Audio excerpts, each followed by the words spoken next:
Se nós não tivermos condições de trabalho, toda a rede municipal, toda a rede estadual, ela pode estar com seu quadro altamente qualificado, mas nós não vamos alcançar 100% da tão sonhada qualidade na educação. Por quê? Porque tudo isso está interligado. Não basta o professor ter a sua especialização, ter o seu mestrado, certo? E se ele não tem condições de trabalho, como é que nós vamos realizar a nossa atividade? Como é que nós temos condições de inovar na sala de aula? Na minha fala, eu fiz um recorte metodológico, buscando um pouco dos fundamentos filosóficos, políticos, econômicos e jurídicos, que é o que vai representar exatamente a questão da educação. Porque a educação, ela é produto dessas múltiplas determinações da sociedade que a gente vive. Então a gente precisa compreender esse contexto que está acontecendo no mundo atual, porque isso impacta diretamente na sala de aula. Impacta o professor, impacta o aluno, que não está sofrendo com as reformas que nós estamos vivenciando hoje. Né? A gente dorme com uma lei e amanhece com outra. Não tem nem tempo da gente estar absorvendo. E isso é uma estratégia, né, da elite dirigente desse país que está no poder hoje. Exatamente dificultar o nosso acompanhamento. E a nossa luta, ela só vai se dar se nós tivermos o conhecimento da causa, certo? A formação da consciência política para que nós possamos nos mobilizarmos. Então não adianta o sindicato chamar de imediato se nós não temos isso aqui na consciência, formados, né? A questão da luta política, dessa reivindicação de direitos que nós estamos perdendo cada vez mais, né? Então a educação é o quê? Um produto das condições econômicas, políticas, sociais e culturais de sociedades historicamente dadas, né? Então ela foi um produto social de quê? Da sociedade primitiva, da sociedade escravista, da sociedade feudal. E a formação social que nós vivemos hoje é qual? A formação social capitalista, né? Por isso é que ela é um instrumento de luta de classes. A LDB que nós temos atualmente, a 93/94/96, que ela é o quê? Ela é o resultado político, certo? Dessa luta de classe daquele momento histórico.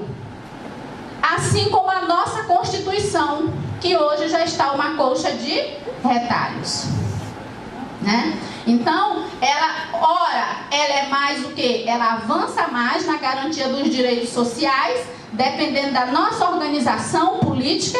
Ora, ela o quê? Nós perdemos direitos sociais, que é o que nós estamos vivenciando nesse momento agora, certo? Então, se ela é produto dessas sociedades historicamente datadas, porque o velho vai se gestando no novo, não é isso? Então, à medida que o feudalismo, ele foi, certo? Ele foi não atendendo mais as condições daquele momento histórico, o capitalismo, ele foi se gestando no velho.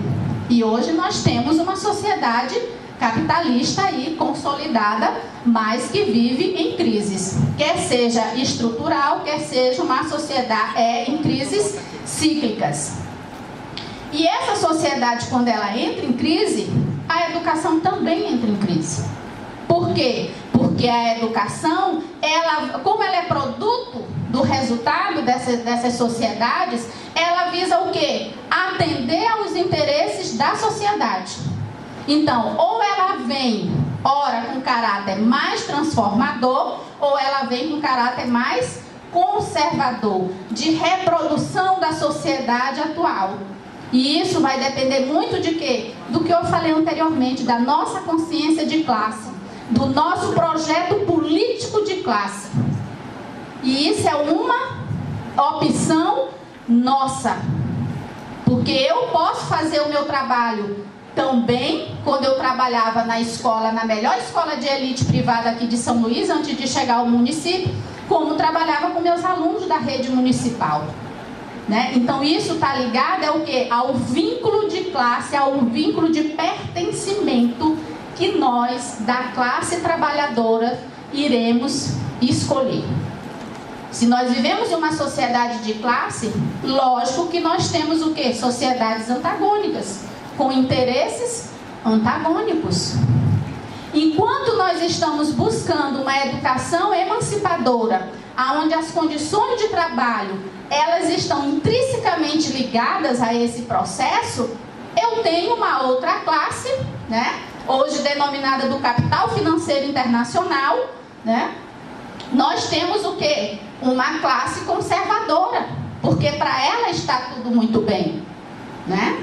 Para ela, a riqueza é produzida coletivamente, mas fica para essa pequena classe. Então, essa lógica do capital, né, que tem a propriedade privada dos meios de produção, tá? O que é que ela vai estar colocando? Esse capital é uma relação social. Ele não é uma coisa. Ele nos atinge diretamente, né? Quem são os donos dos meios de produção nessa sociedade capitalista? Nessa formação social atual que nós temos, né? A elite dirigente desse país hoje, se nós tratarmos aqui do Brasil, né? Que tem os seus representantes, né? Que é o que Gramsci vai chamar de intelectuais orgânicos. Nós temos intelectuais orgânicos tanto para a classe trabalhadora quanto para a classe, né, do capital financeiro internacional. E nós estamos vivenciando um momento de quê? Um momento de grandes perdas, né? De crise. E como a Elizabeth estava colocando e que os colegas anteriores já colocaram, né? É preciso a gente se preparar para isso, né? Porque nós vamos estar sofrendo mentalmente, fisicamente, em todos os sentidos da nossa vida. Nós temos uma diferença, pode passar, uma diferença muito grande, né, entre o Estado que oferece e aquele mesmo Estado que nega. É a contradição. Então existe uma diferença muito grande entre o ideal e o que é possível fazer no real. E nós já não estamos nem tendo essa condição de fazer o possível no real. Então nós temos aqui vários fatores que determinam as condições do trabalho docente e, consequentemente, impacto na aprendizagem dos estudantes, né? As condições físicas das escolas, que ela já colocou, relações com os colegas. Nós temos muita dificuldade de trabalhar em equipe, né? De socializar as experiências com o outro. Nós temos medo, preocupação de fazer a avaliação, nossa autoavaliação e sermos avaliados, né? Por quê? Porque a nossa própria formação a gente só aprendeu a avaliar. Nós não aprendemos a nos avaliar e a sermos avaliados pelos colegas. Então eu tenho medo de mostrar o meu trabalho para o colega e isso me fecha. E isso prejudica as relações também. Então vai das grandes às pequenas coisas. Então vai dos impactos, né, do que a gente está vivendo nessa crise e também dentro do ambiente da escola. O sistema burocrático que é imposto aos professores, controles externos sobre o trabalho dos professores, né? Então as implicações do projeto político-pedagógico da escola, que às vezes é contratado uma consultoria externa, o professor não tem uma participação efetiva, né, como coloca a LDB. Então aquilo é estranho ao professor, porque ele não vivenciou essa prática, né, ele não se sentiu parte desse processo, ele vai ser um mero executor. Nós temos também os baixos salários, né? Isso em todos os níveis da educação. Então a desvalorização, a tripla jornada de trabalho. Então o professor, ele não trabalha os 3 turnos porque ele quer, mas é porque ele busca o quê? Manter as suas necessidades básicas mínimas necessárias. Então não é só a desvalorização salarial, é a desvalorização social nessa sociedade que a gente vive. O pedagógico, a aprendizagem, ela fica em segundo plano. O professor fica em último plano, né? Então, o professor e o aluno são as pessoas mais importantes da escola. A quantidade de alunos, né, por professor, né, também está na lei, está no Plano Municipal de Educação, e nada disso é cumprido. E a insegurança devido à violência que nós estamos vivendo em todos os espaços. Então, a docência é um desafio em qualquer modalidade ou nível de ensino, pois além das atribuições intrínsecas do ofício, o mestre desempenha papéis que extrapolam suas responsabilidades profissionais. Além de ser um profissional competente na arte de transmitir conhecimento, precisa lapidar diariamente a lida com atribuições afeitas a psicólogos, pedagogos, terapeutas, dentre outros ofícios. Mas o maior desafio do professor talvez seja o de exercer sua profissão em ambientes profissionais inadequados, com excesso de ruído, precária iluminação, temperatura desconfortável, falta de condições de acesso ao serviço, exigência de produção pedagógica intensiva, rotinas extenuantes de serviço em salas de aula e, sobretudo, as reações diversas de pessoas diferentes em graus distintos de aprendizagem em escolas superlotadas. Nós recebemos nossos alunos em diversos níveis de desenvolvimento, né? Quem está na alfabetização recebe aquele, tomando como referência a psicogênese da língua escrita, lá, Jonathan Berosky e Emília Ferreiro, aquele que está na garatuja, o que está pré-silábico, silábico, alfabético, tá?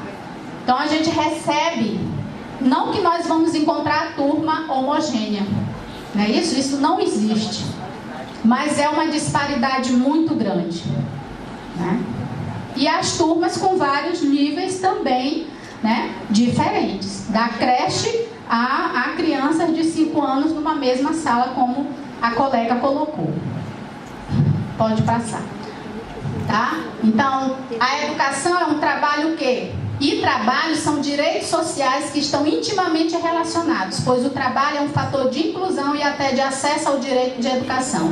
Sob essa ótica dos direitos e garantias fundamentais e sociais, o trabalho dos profissionais de educação merece proteção com maior oferta e condições de qualidade para sua realização.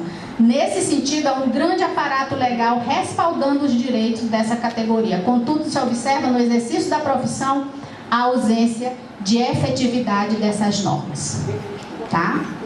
Então, é colocar o Plano Nacional de Educação, a Constituição Federal, a LDB debaixo do braço e vamos negociar.